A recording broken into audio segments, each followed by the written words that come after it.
అసలు నందీశ్వరుని యొక్క అనుమతి లేకుండా శివాలయంలో శివదర్శనం చేశారనుకోండి, దాన్ని శంకరుడు అంగీకరించాడు. ఎందుచేత అంటే శివదర్శనాన్ని ఇవ్వడానికి మొట్టమొదట ఎవరు అనుగ్రహించాలి అంటే నందీశ్వరుడు అనుగ్రహించాలి. ఎక్కడి నుంచి వచ్చింది నందికా శక్తి శివపరివారంలో అంటే శిలాదుడు అని ఒక మహర్షి, ఆయన మహానుభావుడు. ఆయనకి ఒకప్పుడు ఒక విచిత్రమైనటువంటి కోరిక కలిగింది, నాకు ఒక కుమారుడు కలగాలి, కానీ అందరు పిల్లలు పుట్టినట్టే భార్య యొక్క సహాయము వలన నా తేజస్సు నా భార్య యొక్క శోణితము కలిసి నా భార్య యందు పిండముగా రూపుదిద్దుకొని ఏదో కొన్ని నెలలు ఆమె గర్భము ధరించిన తరువాత బయటికి వచ్చేటటువంటి శిశువు కాదు, అయోనిజుడు కావాలి.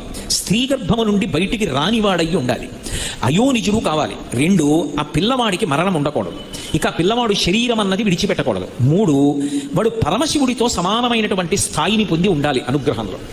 వాడు ఆజ్ఞాపించడంలో కానీ అనుగ్రహించడంలో కానీ రూపంలో కానీ ముమ్మూర్తుల శంకరుడు ఎలా ఉంటాడో అలా ఉండాలి. నాకు అటువంటి కొడుకు కావాలి.